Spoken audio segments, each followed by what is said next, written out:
Welcome back, everybody. We are the Honolulu Blues Show. As always, I am your host with my boy Nick and Julius. And boys, I like it. We're all on point with some Detroit wear. I know sometimes we'll have, some Sparty, some Michigan, but we got Nick repping the captain Red Wings. Let me try to guess. Is it Larkin? No, it's I don't Zeddy. get to that. Who is it? Z- The Yzerman? Zetterberg. Zetterberg. There's so many. There's so many. Julius All just got the great. classic Detroit Lions Tiana like it's. Boys, we got a lot of news today, and not just like Lions news, more just NFL news that impacts the Lions. So we got a lot to talk about. We are going to be talking defensive linemen and linebacker free agents. We'll be talking about Aaron Rodgers and all his shenanigans, the Russell Wilson trade, and all that good stuff. So, boys, let's just dive right into this news. Aaron Rodgers. Fool me once, shame on you. Fool me twice, shame on me. Fool me three times, it's not going to happen. If Aaron Rodgers says in 2 years, I'm leaving the Packers to go to Jeopardy, I am not believing it at all. And this is the final straw because he had me for a sliver. Just that once he made that stupid Instagram post, I was like, maybe he's gone. Maybe he really is gone. But Maybe this is it. Yeah. He's a media just head case who just loves it all, and he's going to be a Packer for life. It's unfortunate, isn't it? Like, to be all honest, there was a little bit, man. I was like, Rodgers isn't coming back. He's back. 4 years, Aaron Rodgers. I'm not too nervous though because honestly, I believe in Dan Campbell more than I believe in Aaron Rodgers. Yeah, there's still no negotiation. It was agreed to terms though, right? I think that was the sure it'll be specification. Something like that, but and he did say he's going to be year to year from here on out. We're going to get this. He's a drama queen. Like he is a drama queen, and he wants all the attention, all the time. And he is going to do this every single year, right up until franchise tag deadline, every single year. Like this is just going to happen. It's going to be continuous. I hate Aaron Rodgers with a passion. This is why I said I did not want him to be a Detroit Lion, even if he would have left. I hate Aaron Rodgers, so I don't really care about him. Yeah, man, my hate for Aaron Rodgers has doubled. It's this guy, man. Julius, I know you despise the Bears a lot, so is Aaron Rodgers far and above the despise for Bears? Because I think he's past it for me. Listen, personally, let me not say that. I don't hate Aaron Rodgers. I do not hate anybody. But I highly dislike the man for what he does against my team on the field. Nothing off the field. All that off the field stuff I kind of filter out just like every other player. It's more like, what have you done to me? And all he's done to me is break my heart as a Lions fan. So I convinced myself that he was not coming back to Green Bay. The few Packer fans I told them that their lives were over as they knew it, that they should get accustomed to Jordan Love and winning 3 games for the next decade. But now that's all silly because he's coming back and it looks like it's going to be for like the next 3 or 4 years. You know what's funny? My dad made a great point to me today about the Aaron Rodgers saga. And he said, of course this dude's going to play with the media and play with everyone. He tried out to be a Jeopardy host. He was hosting Jeopardy. If you're going to go on a TV show while you're in the NFL, you got to like the spotlight, man. Like, there's no way around it. It's all money. It's all money. It's right. All of it. Aaron Rodgers got offered a stupid amount of money that's about to reset the quarterback market. And because they were like, this guy's the MVP. He's our best chance to win a Super Bowl. There's no way we can just let him walk and have Jordan Love and go into the basement for who knows how long. They knew that, and so they threw him money, and he accepted tons of cash. $50 million a year. He saw the Brady treatment, was like, I want what that guy's getting. Because he's like, I got 1 ring. They give me MVP even though I don't deserve it half the time. I haven't won in the playoffs since 1961, and he's got 1 ring. Like, I mean, I guess as the Lions show, we don't have much room to talk, but dude, Aaron Rodgers, like, he's the most overhyped quarterback there is, in my opinion. I will say, if Lions can win the North while Aaron Rodgers is the quarterback, I don't care how good or bad he is, while he's just the quarterback of the Packers, boy, that would feel twice as good as just getting a spoon-fed Justin Fields bust, Kirk Cousins bust, Aaron Rodgers gone, NFC North. Yeah, I'll take any kind of spoon Yeah. fed you want to Don't give get me me. wrong. But if he's gonna be there, then yeah, hell yeah, it's gonna make it double sweet. So, what's happened after this Aaron Rodgers little domino effect was, I'm not sure if this was, a chain reaction to the Russell Wilson trade. George Patton came out and said, oh, no, we had talks with the Broncos for weeks now, but there's no way this was a little coincidence that after Aaron Rodgers commits the Packers, I can almost guarantee you Seattle knew they kind of put themselves in a hole with trading the 2 firsts for Jamal Adams and not having really any first this year and not a whole bright future. And they knew it was Russell Wilson or Deshaun Watson. And Deshaun Watson has way more going on than Russell Wilson. So they looked at the Broncos and said, you give us your best possible offer. And they knew the Broncos would. And pretty damn good. They got a good offer. That's for sure. 2 firsts, 2 seconds, I think a 5th, a 6th, Noah Fant, a premier tight end, and Shelby Harris, a solid defensive lineman. So, Julius, let me start with you first. Do you feel like the Lions got ripped off a bit? I mean, it's hard because we're in kind of 2020 hindsight, and at the time it looked like a great trade. But now looking back, it's almost like my greedy paws want to get more for Stafford. I know it seems that way, but I don't feel that. Honestly, I'm happy with what we got for Stafford. I was scared we were going to get less than what we got. And honestly, Russell Wilson has won Super Bowls, been in playoffs multiple years, been to the Pro Bowl multiple years. He's more of a proven commodity than Matthew Stafford. And Seattle got a great deal for him, in my opinion, shipping him off to Denver. Because in my opinion, there's no guarantee that Denver's roster is going to meld and work out with Russell Wilson. It's not like he's Peyton Manning going back to Denver back in 2015. This is not that. This is a Bronco team that struggled in a lot of areas of the field. I mean, definitely a quarterback he's going to help, but there's no guarantee. And they got a lot for him. They got a lot. Like Seattle got a lot. Seattle can rebuild their entire makeup with what they got for Russell Wilson. Now they're just another team that needs a quarterback, and Denver is not.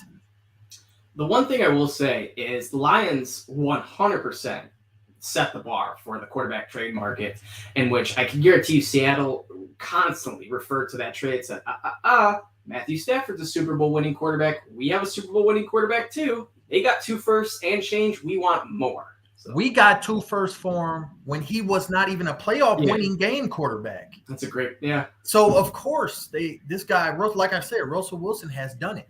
So that's why Seattle got so much. I think Seattle probably end up winning this trade if Denver can't win a Super Bowl with Russell Wilson. I think so. I think that's highly likely in the AFC West they play in. It's going to be tough. I think it still hurts me that Matthew Stafford went and won a Super Bowl his first year away from us. I get I'll be sitting in my room sometimes and just think about it and be like, man, he couldn't win one playoff game with us and he won the Super Bowl in LA and you knew he was that good. Russell Wilson, yeah, I mean, I would have liked more, but as Julius just said, Matthew's never had won a single playoff game. There's so much more leverage for them to negotiate as there is with Russell Wilson, who is single-handedly taken over games and got them deep in the playoff runs consistently. Super Bowl winner, 2-time Super Bowl contender. So, I mean, yeah. I mean, I'm in hindsight, yeah, I wish I would have got more, but we still wouldn't. But at the time, yeah. They'll if you could redo it, you wouldn't change it. So, I will say one thing that this was a couple weeks ago. One of my Detroit Lions buddies got me thinking, and he was telling me that he was happy that Stafford won the Super Bowl, and not for Stafford winning the Super Bowl. He was happy that the Lions knew, maybe not knew, but the Lions drafted a Super Bowl winning quarterback. And although the Lions didn't, get it done, a lot of fans knew it, and Matthew Stafford knew it. So even though the Lions have a cursed history, we've still kind of made some excellent picks with Calvin Berry, Stafford, I guess probably some more, but you know what I'm saying. Yeah, except that means nothing to me. You know what I mean? That even hurts me a little bit more that we knew we had a Super Bowl winning quarterback and did not know how to build around him. We know how to draft the best running back in the game, but we haven't known how to draft a running back since 1989. We've known how to draft the best receiver in the game, but had to miss on three of them before we got that one, and have missed on every other one up until Amon St. Brown sent him. Like, what are we doing? Like, we're terrible. I don't think that. I don't find any comfort in that. Stafford should have never won a Super Bowl with Los Angeles. It wasn't supposed to be like that. Yeah, we all agree, Nick. But back to the Russell Wilson talk. I mean, I know a lot of you Lions fans are like, oh, Russell, this doesn't impact the Lions, but it does because we play Seattle this year. I don't know when. Could be week 1, could be week 17, but we do play the Seahawks in Seattle. And without Russell Wilson, and I shouldn't say likely Drew Lock because they have pick 9, and I wouldn't be surprised if Seattle went Malik Willis pick 9. That's really what I'm feeling. And so I could see a scenario where Malik Willis is a good quarterback, his rookie year, just kind of scrambles his way into victories and makes it tough for the Lions. But if Drew Lock is the quarterback when we face him, boy, oh boy, this is a game that was kind of chalked up as a loss. If everyone's healthy, that's turned into a very possible win. If Malik Willis goes to Seattle and then beats Detroit, I'm gonna be the most upset dude here because that'll probably be on his way to a 10-7 playoff record with Seattle as the Lions sit with their 6 and freaking I don't even know whatever anymore 6-11, 6-12 with Jared Goff. I'll be upset. Malik Willis better not beat us if we don't draft him. There honestly, I think with the teams that we're facing, I think there's a decent chance that we might face him if we don't draft him. So that's a good thing to keep an eye on. But moving forward, enough of these quarterback talks. Let's talk some wide receivers because there was a lot of tagging going on today. Chris Godwin was one of the big ones. Devontae Adams, he was tagged as well. We kind of knew both of these were going to happen. Maybe not so much Chris Godwin, but it did end up happening. Dalton Schultz, I know you were big on him, Julius, so that double tight end set is out the door. So the market's starting to slim down. We're starting to see a lot of wide receivers figure out what they're going to do. Another big splash, Lions re-signed Josh Reynolds, 2-year, $12 million deal. Now, I know you guys might think that's a decent chunk of change, but if he gets that whole $12 million, he will have earned it because it's a lot incentive-based. It's not just a full, $6 million guaranteed type contract. So, Nick, you think this is a good move for the Lions? You think this was a nice, safe deal? Or do you think, we might have should have won a different route? No, I'm very happy that we went this route. Once he joined the Lions, our team instantly got better. And not even just our team, mainly our quarterback. Our quarterback got better. Now, I don't want Josh Reynolds to be our wide receiver 1, wide receiver 2, wide receiver 3. But if he's competing with Quintez Cephas for wide receiver 4 and there to fill in for any kind of injury in this elongated season that we have now, that's a great that's a great sign. He and Goff has a chemistry like none other until Amon St. Brown's chemistry kind of showed up there in the latter end of the season. But Reynolds made catch after catch for Goff while Goff was throwing duck after duck. These were amazing catches, and when you look at the throws that Goff was giving him, Reynolds is used to it. He knows how to catch it. This is a great sign. We should have just did this last year to start the offseason instead of messing around with Tyrell Williams and Perriman. But this is a good sign. I'm very hesitant on Brad Holmes wide receivers. We've said it before. It could have just been like here, let me get veterans just to put on the field. We're trying to kind of tank this year. But what it did is it set the standard, and right now the standard is piss poor for when it comes to wide receivers under Brad Holmes. Brad Holmes. Josh Reynolds was a signing by him, and so that's like his 1 star in my opinion, and we're re-signing that star. So that is good. It's a good start to this season, but we need a lot more wide receiver. I still want to get someone, and I still want to draft someone high in the draft. And then again, make Reynolds compete with Cephas for wide receiver 4 and 5. Yeah, I agree. And then Nick, this is gonna bring up another question for me. Is Russell Wilson and Matthew Stafford and Tom Brady going to all these super teams or getting traded or leaving free agency or whatever? Is this gonna start a new wave of you build your team, then you go out and pay up or trade up for an elite proven quarterback. And by that, I mean, Julius, would you be okay with the Lions building an elite roster, going to get a couple of premier wide receivers, and then trading a 2024 or 2024 first, 2025 first, and like a 2026 first when that time comes for whoever the stud is? I don't know. A lot of stuff will go into it first, I believe, before you can definitively say make such a hefty decision in that. But as far as Josh Reynolds is concerned, I am very pleased that they re-signed him for a few reasons. One, he is absolutely dangerous at two things. He is very long and tall, and he can win battles in the air, and he is deceptively fast and rangy running those out routes. And Goff knows how to use them perfectly. So I love that they signed him. Now, he can't be a number one guy or a number two guy. He's at his best when he's a number 3, 4, or 5 option. When he's out there on the field and the other team might not even notice, and boom, he runs a streak and kills it for a 60-yard touchdown. But Allen Robinson is in free agency right now. So I'm just going to throw his name out there. He didn't get tagged. He didn't get extended by the Bears. And I know that's Nook's dream. Yeah, and it's funny that you bring up Allen Robinson because Dave Burkett just came out and said that the Lions have their eye on a premier wide receiver, and not sure who it is. It's not Godwin, it's not Adams. Maybe it's Amari Cooper because he's likely going to be cut. That was the new report. But all in all, it's going to be someone, and I'm just really hoping it's not like a Christian Kirk type guy.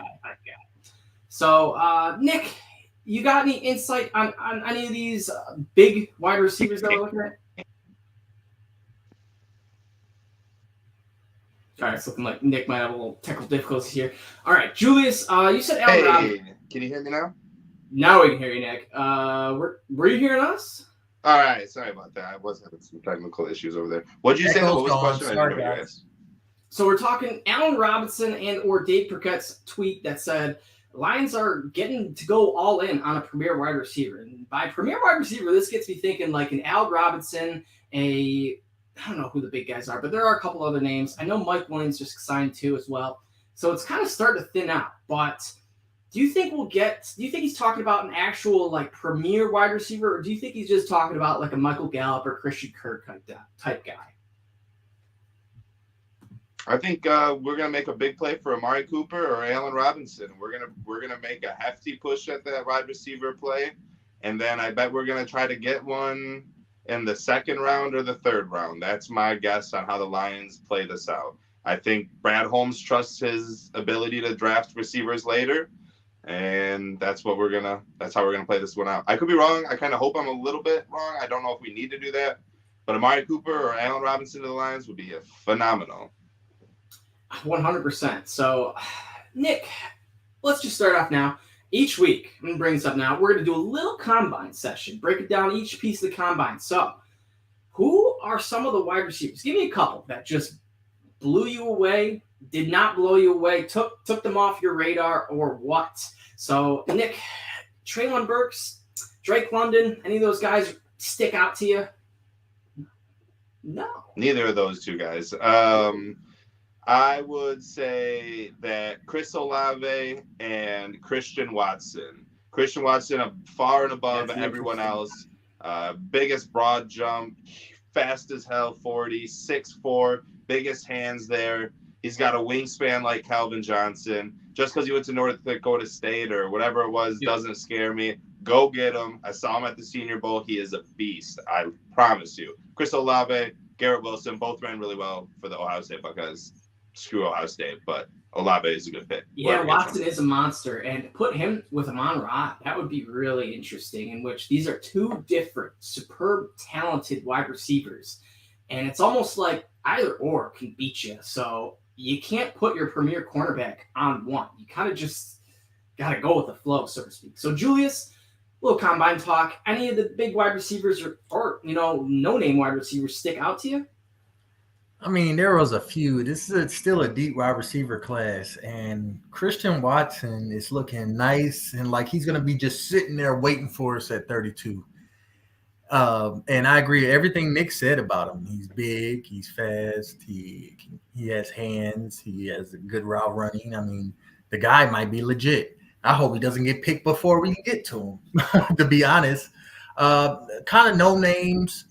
You know, Kevin Austin from Notre Dame had a good combine. There's a lot of names. Actually, George Pickens from Georgia, he ran a 4.4. I mean, people were expecting him running like a 4.8, like he was just going to be some big gump on the field. No, he had some athleticism. So, I mean, it's the reason he was ranked so highly out of high school. I mean, he didn't have a crazy college breakout season with Georgia per se, but he could be a guy that could develop into something. He's a guy that just seems like a dog. He's going to be there in the third, fourth round. Of him just bullying dudes off the line, just tossed them down. We know he got suspended in college for throwing punches and squirted a water bottle on a dude's face when he was on the sidelines. So this guy's kind of like a bad boy, and he almost gives me the Detroit versus everybody ring to him. One more name people might not be aware of is Isaiah Weston, the wide receiver from Northern Iowa. He is like the Christian Watson nobody's talking about pretty much. He's big, he's fast. He had a great combine, amazing combine. He even did 20 reps bench press, which is absolutely strong. It's like Deebo Samuel level, even though he's way bigger than Deebo Samuel. He's not built like a running, but you get my gist. There's also a wide receiver from Kansas. His name escapes me, but I'll bring him up again. Just remember a wide receiver from Kansas. He might go undrafted, but he was there's a lot of names. This is a deep wide receiver class. I'm excited about it. And yeah, 100%. And I will say, we're starting to see a lot. The combine kind of helped out the Lions, in which we're going to see someone fall to 32 or 34. And by that, I mean, there was just too many stud defensive players or just all sorts of other players that performed well at the combine that is just going to push the need for wide receiver down. We saw all the Georgia defensive linemen. They likely raised their stock, a few to more picks. So it wouldn't shock me if we saw, I know you don't like him, Nick, but just for example, it wouldn't shock me if like a Drake London or Traylon Burks fell at 32. And I know a lot of people are seeing mocks of him going in like the top 15, but things get crazy when quarterbacks come to play. I could see, Matt Corral, Kenny Pickett going inside the top 20. You never know, and especially with these pro days coming up. So it's going to get interesting. And Jordan Davis at 2. Hey, man, he was a guy. I was talking about Jordan Davis at 32 on Woodward Sports. We went on there that morning. Oh, man, and now that's up there. So how would you guys feel real quick with the second overall pick in the 2022 NFL Draft? The Detroit Lions select Jordan Davis, defensive tackle, Georgia. See, I would you be mad? I wouldn't be mad because I trust Brad Holmes. But you'll be worried? I would be worried and a little head scratching. I would be a little thrown off by it because we did just get a lean last year and he played pretty well. But to have two big boys on the interior of your defensive line like that, I don't ever see Dalvin Cook, David Montgomery, or Aaron Jones running up the middle once on us. So, although it would be a head scratcher, Jordan Davis at 2 would be a tad bit interesting. Nick? I saw a tweet from a random Lions fan on Twitter that said Jordan Davis on the Lions defensive line would turn Jalen Reeves-Maybin into Teddy Bruschi. Now, I don't know. I thought about that tweet. Like, what does that mean? Does that mean just Jordan Davis' presence alone is that valuable? It's maybe worth a shot. There's some knocks on him, but realistically, he has a high motor. He has a real high NFL IQ, and he dropped 20 pounds right before this. Ran a crazy good 4.8, like 4.7, 4.58. Yeah. Just Jerry Rice ran a 4.71. But realistically, these defense tackles ain't sprinting 40 yards. So my change of these, just a defense tackle who can run 40 yards really fast doesn't do much to me. Yeah. Now they used to take him out. Georgia would take him out on third downs. They would take him out on third downs because he was so gassed after the first 2 downs that he couldn't handle that third down. He can't get pressure to the quarterback is what they say. He's a run stopper only. And yeah, that would be great. We would love that. It would be kind of a head scratcher because of the defensive tackles that we went after last year. But if he fell to 32 and we were sitting there on the clock and we drafted him, I would be happy. I would just expect he's not an Ndamukong Suh. He will not finish his rookie year with 10.5 sacks, like at all. Like that will not happen. He gives me more Vince Wilfork vibes. That's exactly who he is. A more athletic Vince Wilfork. Yeah. Because believe it or not, Vince Wilfork, Wilfork was one of a kind. He's one of a kind. It's hard to find. And that's why I kind of say kind of, because that dude, yeah. He has the potential to be a Vince Wilfork, though, in which he's a absolute space eater that frees room for the linebackers behind him to just tackle everything. Yeah. All right, boys, let's transition into some free agent talk. We got defensive linemen and linebackers. There's a couple names for the Lions to keep or let go.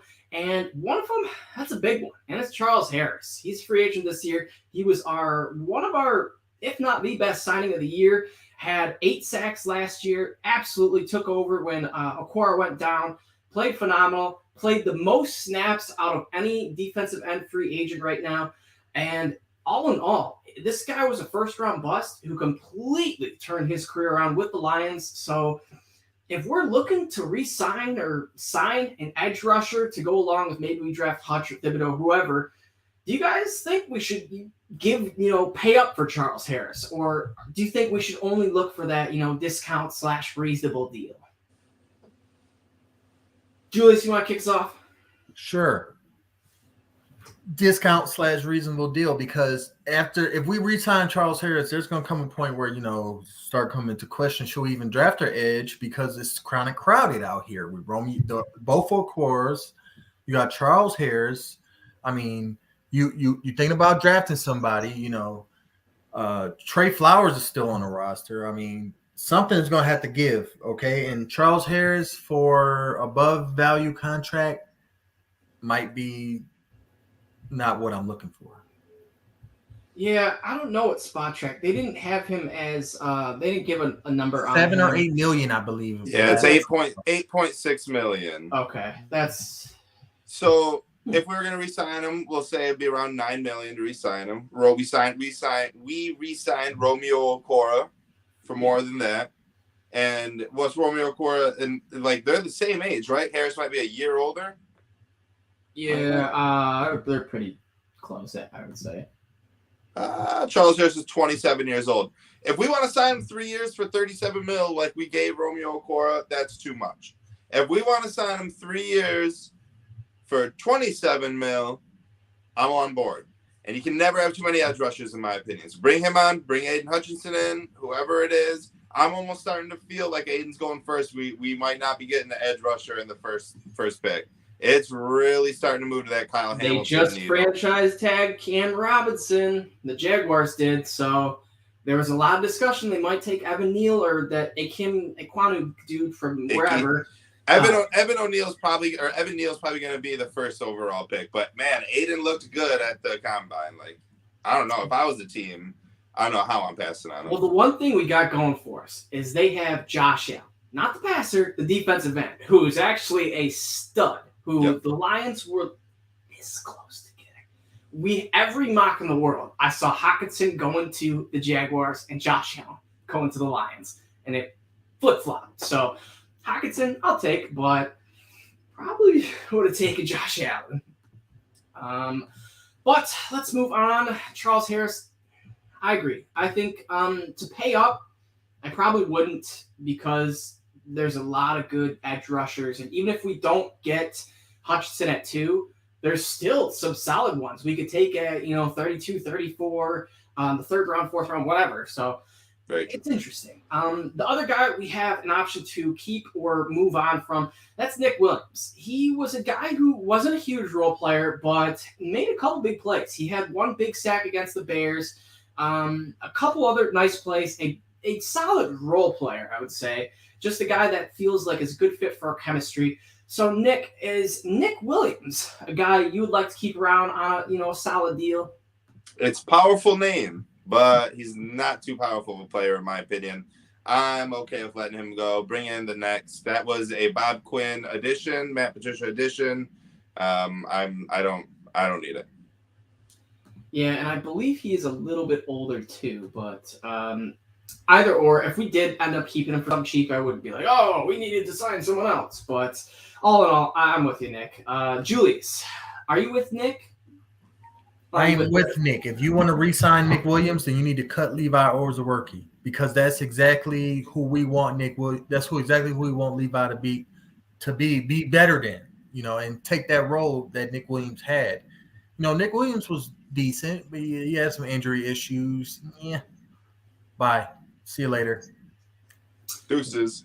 See, now one guy who not defensive end, but defensive lineman, who a little bit older, but it totally just fits the not dream scenario, but like comeback scenario. And that's Ndamukong Suh returns to the Detroit Lions for his final year of his career. He's got his ring. He's got all his sacks and stats.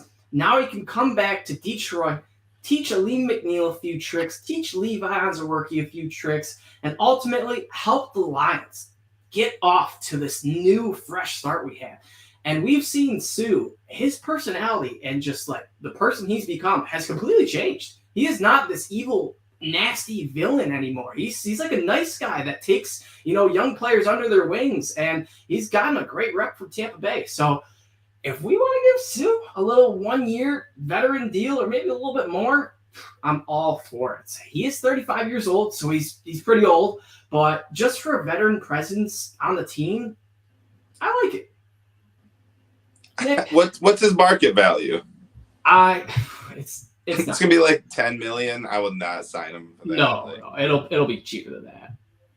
It all depends. I'm not against bringing him home. I'm not against it. He's not like one of those guys that like I have fond memories of. My memories of Ndamukong Suh is him like stomping on the Packers, on Rodgers, and kicking Schaub in the testicles. Like, I mean, I don't really have that many fond memories of him getting suspended for a game. I'm pretty like, oh yeah, when he stomped on Rodgers. Like, I don't know, but I guess he has changed the corner, and if he wants to come teach, I'm okay with that. And I will also say, Ndamukong Suh, number 2 overall pick. Lions have number 2 overall pick this year. I don't know, it could be a little coincidence. But as of right now, Suh got a $6.8 million deal. It was just a straight-up, fully guaranteed signing bonus from the Tampa Bay Bucs last year. So can't imagine it'll be more than that. It'll probably be like 5 to 6, I would say. So, Julius? No. I don't want Suh back for no amount of money. Is he just gonna mess? He's just gonna mess with the plan. He's gonna mess with the plan. Let him go somewhere where he can maybe win a Super Bowl, wherever he want to chase that at.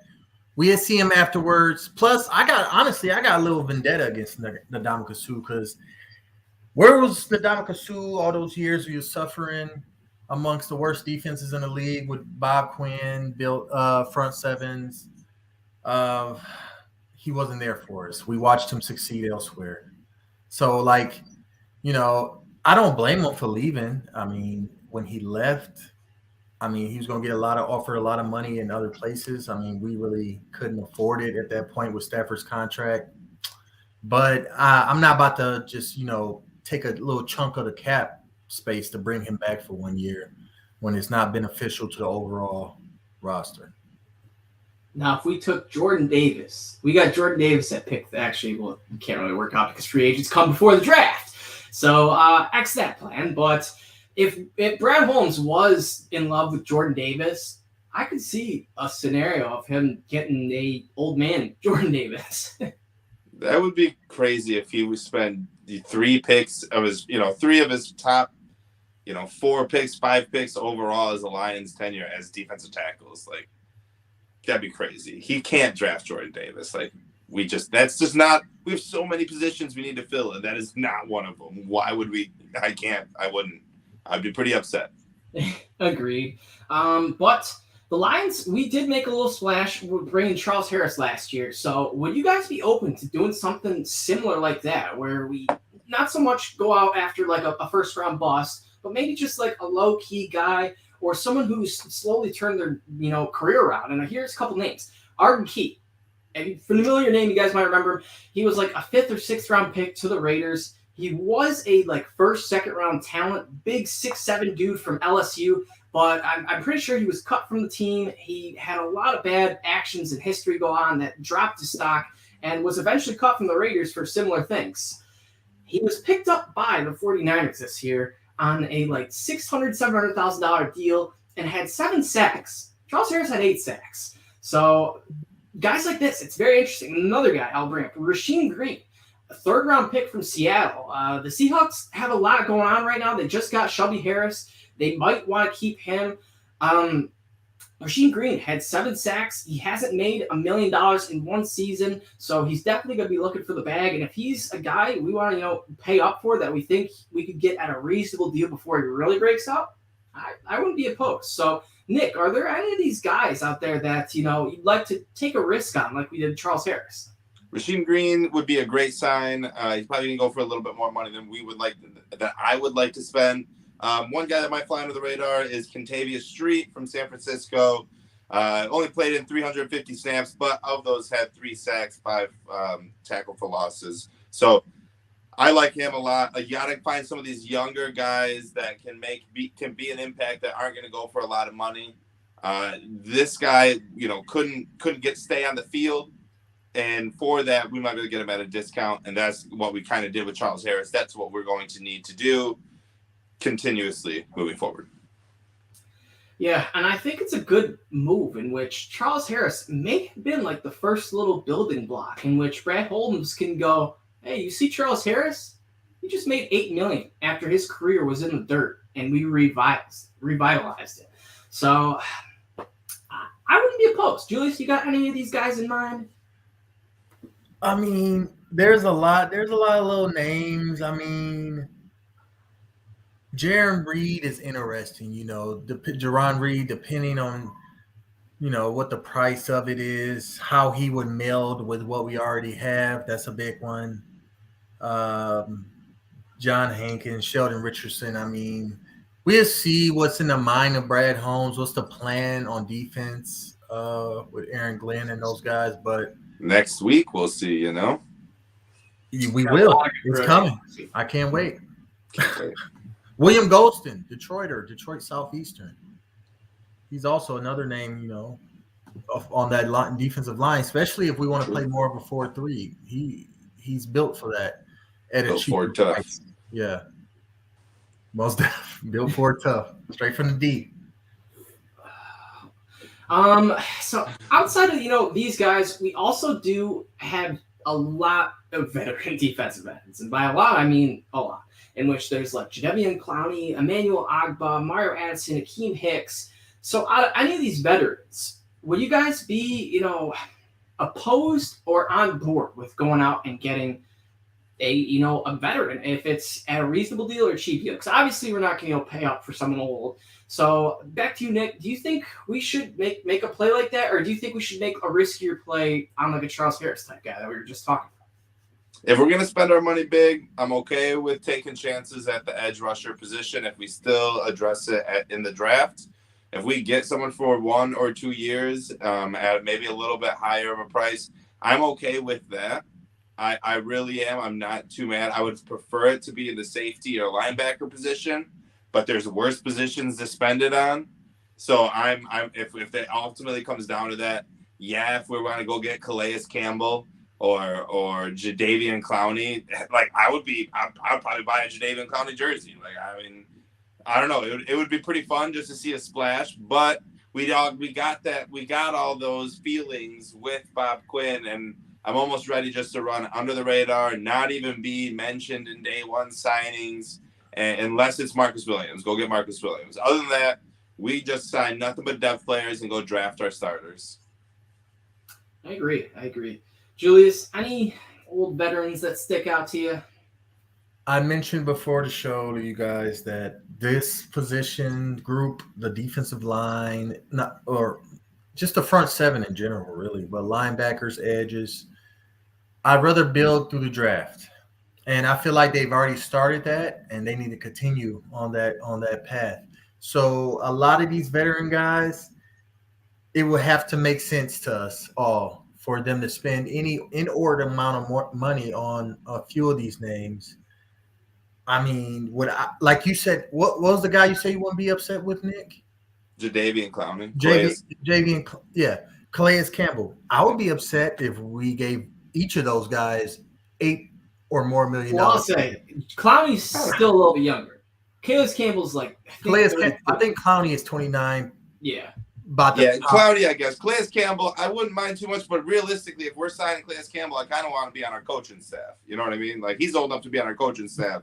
But Jadavian Clowney, I would be all right with throwing him like $10, $13 million and letting him try to run. Team to run like a coach player, where like he didn't play, but man, if we need him, he'll suit up and get in there. You know, like if another COVID spike breaks out or something.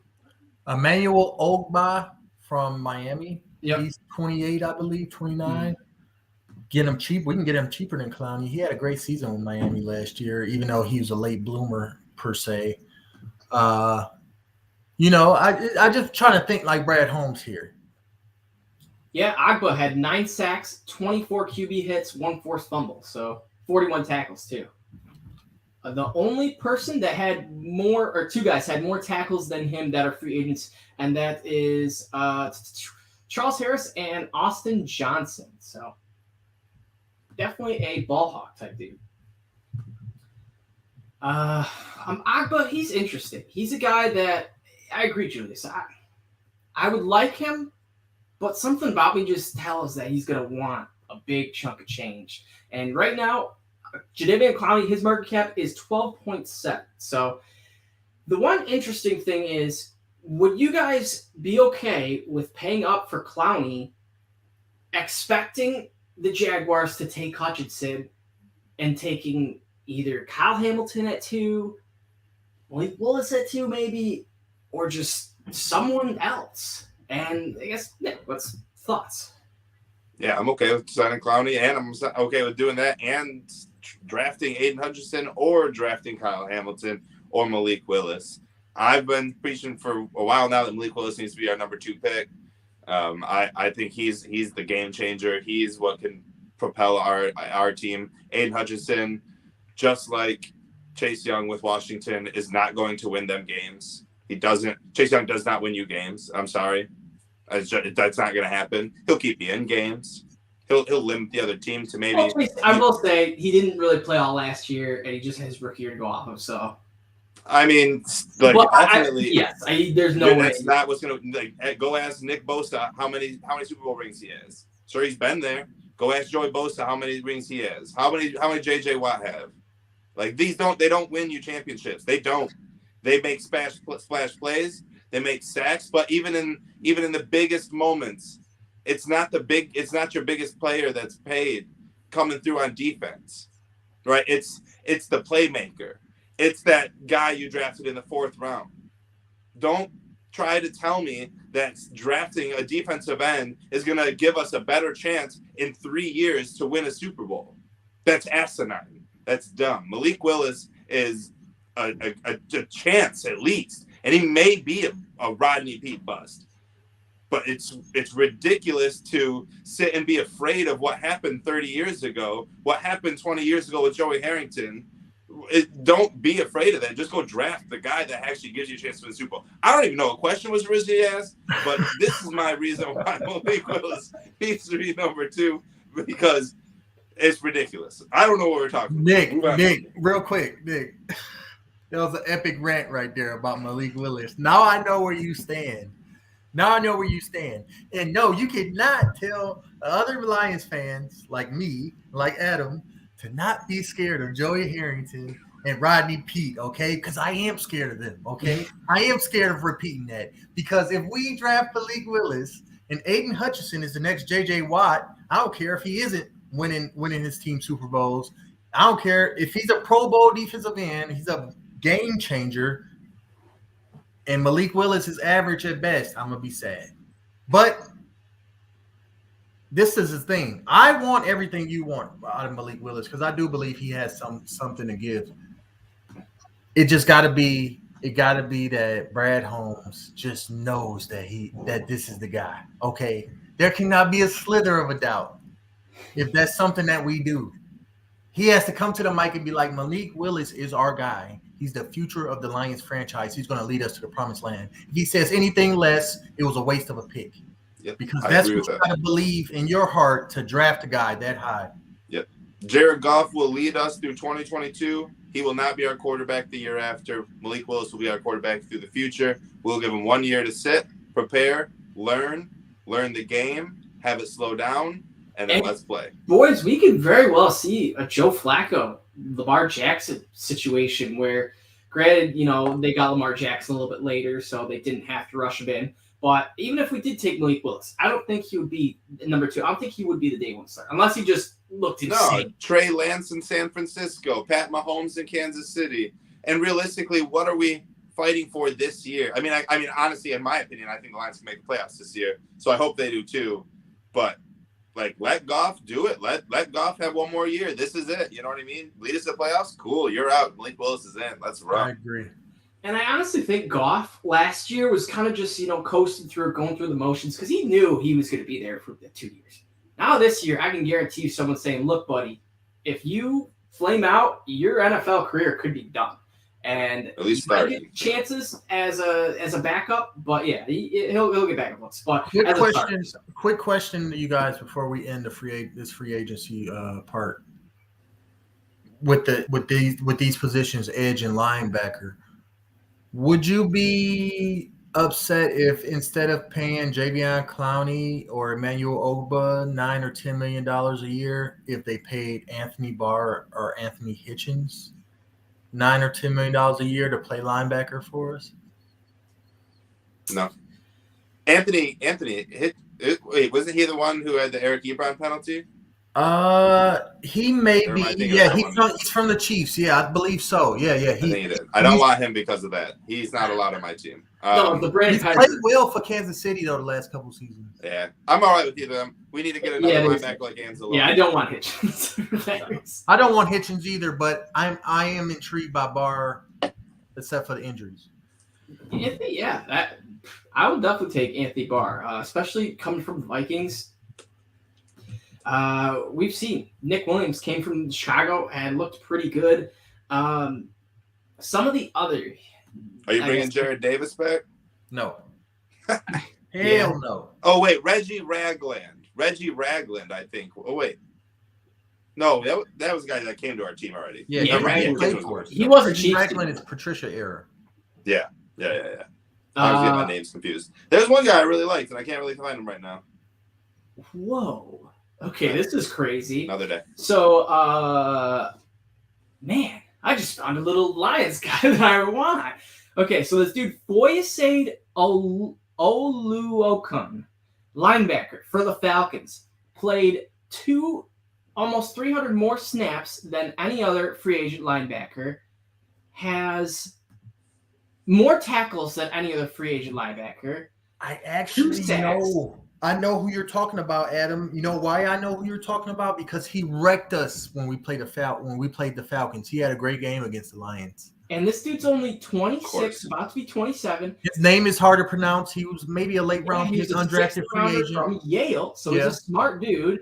Was getting 6th round money up until last year, in which he got a $2 million contract. That was his final year, and now he's up for free agency. So he just picked Charles Harris from the Falcons. Why not go to another one? Run it back. Exactly, run it back. But, boys, I think that is going to do it for this episode today. We are going to be talking little bits and pieces of Combine throughout these episodes coming forward. So we're likely not going to get a big old Combine episode until closer to the draft. But we'll do bits and pieces likely next week. Malik Willis was getting me. I was getting riled up, Nick. I'm getting ready to. You got me on the Malik Willis train, so might have to dive into quarterbacks next week. But all in all, you guys can check us out on Twitter at Honolulu Blues _. Give us a like and review on Spotify, Apple Podcasts, or YouTube if you guys are watching live. We love all the comments, all that good stuff. And if you guys are trying to win Barry Sanders jersey, we got a Barry Sanders possible giveaway going on. If we can hit the mark, we'll get a Barry Sanders jersey giveaway. So check our pinned tweet for that. And as always, check us out individually. Myself at Everyday FFB. Check out Nick at Nick Faber NFL and Julius, of course, at the Fifth Top. So, boys, good episode. I'm ready to Great go watch episode. some. Let's go Wings now. The Pistons play or the Wings play tonight? We usually Wings have play one of the tonight. other plays. Wings play, it's go the best. Wings, go Stones, and go Lions. And maybe we get a the go Red Wings. Tigers coming up. The Tigers. There's a minute Yeah. to go in the second period of the Red Wings game. They're only down 5-1, so we're still in it, boys. Hey. There's still a chance. Time for bed. Hockey, anything can happen, I'm man. prepared. I've seen 4-0 runs like nothing before. That's right. I got a migraine. The Wings are not going to help it tonight. No, they are not. But next year they will. Same with the Pistons, same with the Oh, Tigers, same with the Lions. Detroit momentum is Great show, going fellas. up, baby. Getting Go excited for it.